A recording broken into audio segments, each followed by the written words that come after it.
From Studio 1A in Tampa, Florida, comes a talk show that really feels your pain and tells you like it is. We love America and all that freedom-loving Americans want to protect.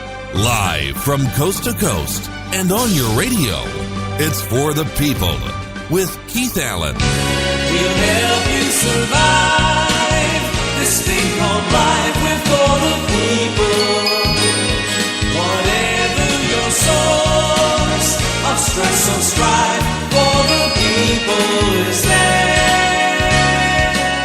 Hello, Mr. and Mrs. America. I am Keith Alan, and proudly welcoming you to this Friday's edition of For the People before Irma storm, September the 8th, 2017. And we're hunkering down here at Studio 1A in Tampa, Florida, right down from Fox 13 and the Fox Tower. They've been doing some reporting, excellent reporting, as a matter of fact. Very proud of the station and all the good stuff that they're doing over there. I do some commercials from their studio from time to time, and been knowing those folks there for, many, many years, too many years, as the years do fly, that's for sure. Preparations being made, people shoring up their homes and their gutters. You see work utility vehicles all throughout Florida and the Carolinas making sure that things are picked up and things are not loose, that they're blowing around. And nice rule of thumb around your house is if it doesn't weigh 100 pounds, bring it in. We have something that's going to blow around or blow up as a projectile into somebody else's yard. You might want to look at some trees, make sure that maybe you get somebody with a chainsaw if you need to get something going, and now's the time to probably do it. You see a lot of that action going on around the Bay Area where chainsaws are going, people are sawing things up and getting their yards going. They just want to make sure that their house is safe as can possibly be, and you got to look out for your neighbors as well. So take a look, an extra look. Making sure that things are brought in and things are tightened up. Your gutters are cleaned out so they can properly do their jobs. Some of you don't get up there. If you don't feel comfortable doing it, find some kid, find somebody that's used to getting on a ladder and doing that kind of thing. It's well worth it because you could have more damage to your gutters with weight and not properly draining. You might find some of that stuff on the ground and causing some major issues. So precautionary things to do, and it's just maintenance on a house if you own one. It's just things that you have to do, but some of you are just not able physically to do those things or not feeling very confident on the ladder. You might have ladder phobia. Some of you actually have that. But anyway, Studio 1A, where we do our show here, is in a flood zone, unfortunately. And the reason Irma for Tampa, it's more in that westerly cone, and it looks like we're going to get more surge here in the area than we care to. So we're going to move everything off the ground and get everything properly stowed so it doesn't get damaged, so we can resume business here once things subside. We do imagine the carpet's probably going to be damp and things like that, but if that's all it is, it's not a big deal. So we can certainly dry things out and bring some fans in and some water vacuums and take care of that. But try not to stress you out. But people are stressed out on the highway. It seems like there is blankets of traffic here locally where we do the show. I-75, 275, I-4, according to Florida Highway Patrol just this last hour, said that traffic is moving slowly but moving. So people are still trying to get out of Dodge, going up to northern locations, just out of the eye of the storm altogether. But most of all, the state of Florida is going to feel something of Irma because it's that big. Carolinas and Georgia, they're saying, but how far over to the right to the coast, how far over to the left coast, still this could change hourly, and it has. Irma still a big threat as a Category 4 and just shy of a Category 5 of 7, 8 miles. So it's still, a lot of people say, oh, it's lost storm, it's not a big deal.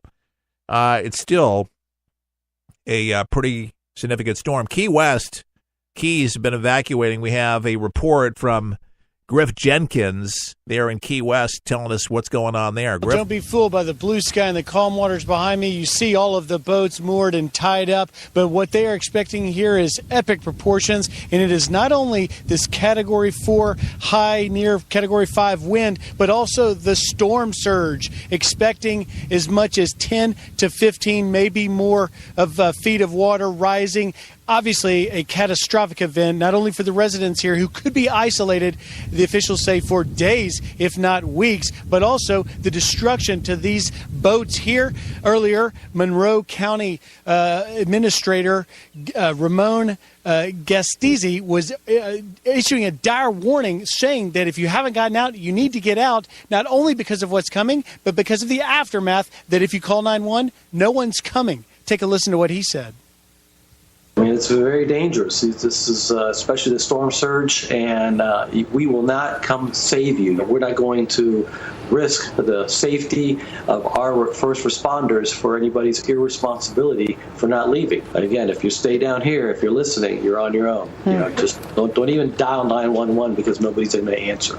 It's not a question of if, it's a question of when that storm hits here, and the threat of being isolated down here without power, without electricity, is a very real concern. We've been talking to boat captains here, who most of them went through Hurricane Andrew, said this one's likely going to be worse. I asked them, what do you expect? They said, we don't know. We haven't had to deal with something like this before. All right, so Griff Jenkins there in Key West, thanks for that report. More than 2.5 million homes, folks, as I understand it now at this hour, are expected to lose power. And I'm going to be one of them. Well, maybe not with a generator. But Hurricane Irma is going to devastate the United States in either Florida or some of the southeastern parts of the states, according to the Federal Emergency Management Agency. The Administrator Brock Long said in a news briefing today, he says Hurricane Irma continues to be a threat that is going to devastate, this is his words, the United States in either Florida or some other southeastern state. He warns that parts of Florida would be out of electricity for days, if not longer, and more than 100,000 people may need shelter. According to PBS, the swath of predicted outages extend from Miami and the entire state of Florida to Atlanta, to Raleigh, to North Carolina, and the range to expect power loss in Florida anywhere from 10% up to about 50% of homes in some places. This deadly hurricane is expected to hit Florida early as Saturday. So, folks, we're really taking this serious. Businesses are closing. Post offices are closed. A lot of businesses are closed today.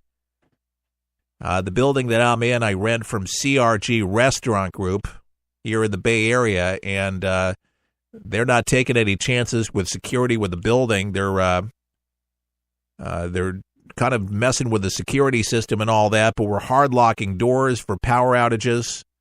They're moving all their computers, and we have some lawyers that have offices here, but everybody's moving everything off the ground because clearly here in South Tampa we get flooding during a thunderstorm. So can you imagine having a tropical storm and then possible winds up to 100 miles an hour or gusting more than that?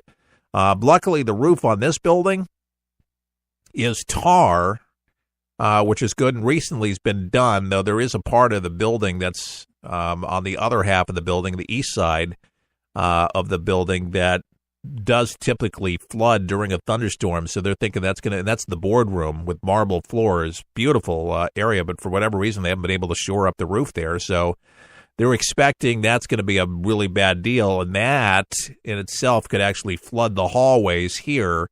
My studio's on the other wing, so I'm thinking that may not be a problem. But I'm going to cover everything just in case, because we do have an investment here on our broadcast studios. Quite a bit of money that was put in here, so we're going to make sure that we're taken care of, because we cannot be off the air, folks. We can't do that in the right mind. I mean, this is what I do.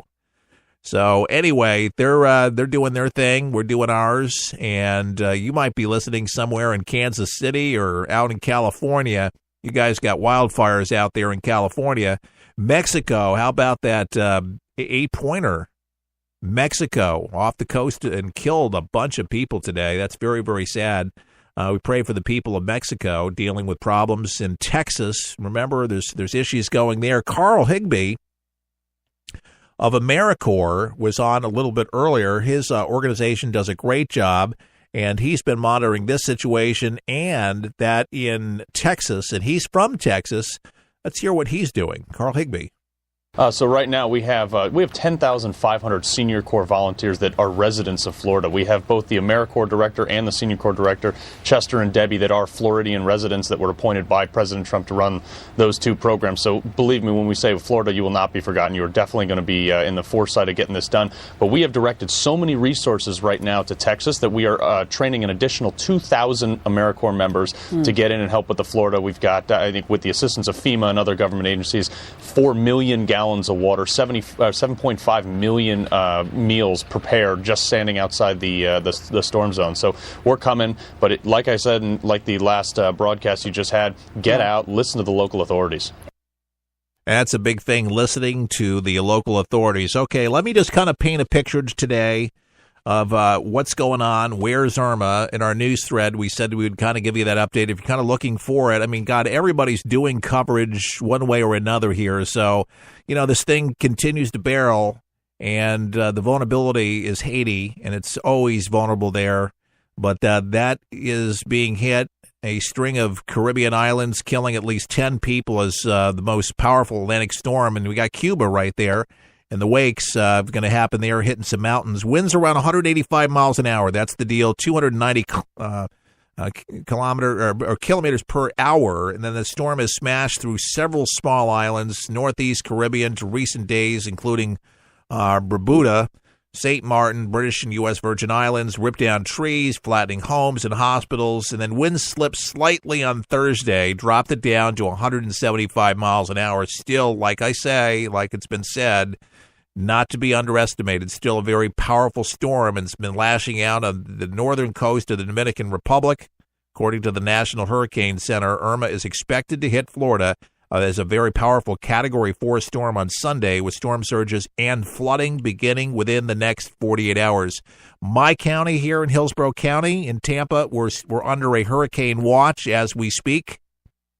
The amount of wind that is coming in, they said, we don't think that we've seen anything quite like this. This is U.S. President Donald Trump told reporters at the White House after declaring a major disaster in the U.S. Virgin Islands. He says, to the people of Florida, we just want you to protect yourselves, be very vigilant and careful, said the president, who owns the waterfront Mar Largo estate in Palm Beach, Florida. Florida emergency management officials began evacuations, ordering tourists to leave the Keys. We just heard from Griff Jenkins there. Mandatory evacuations in Georgia's Atlantic coast was due to begin on Saturday, according to Governor Nathan Deal, which is a good thing. And across the Caribbean, authorities rushed to evacuate tens of thousands of residents and tourists in the path of the storm, while on islands in its wake, shocked locals tried to comprehend the extent of the devastation. In the U.S. Virgin Islands, a major hospital was obliterated, literally, folks, by the wind, and Barbuda, where one person died, was reduced to rubble, according to the Prime Minister, Gasto Brown. In the British Overseas Territory of Anguilla, another person was killed while the hospital and airport power and phone service was damaged. French Prime Minister Edouard Philippe said that the bodies were recovered on a tiny French-Dutch island of St. Martin, which was hit hard earlier in the confusion surrounding Irma. France's interior minister had said that 8 people were killed and nearly 24 injured. And one of the biggest things that happens during storms frequently is they get the numbers wrong. And so, unfortunately, the death toll continues to rise. Right now, 3 people were killed in Puerto Rico, and around 2/3 of the population lost their electricity. So they're dealing with the aftermath there. Television footage of the island showed a damaged marina with boats tossed into piles, submerged streets, and flooded homes. This is the case all over the islands, folks, not just in Puerto Rico, but, man, just devastation, as you heard there. Children at risk. The United Nations Child Fund warned millions of children could be at risk of these two countries. Irma's eye was forecast to pass over the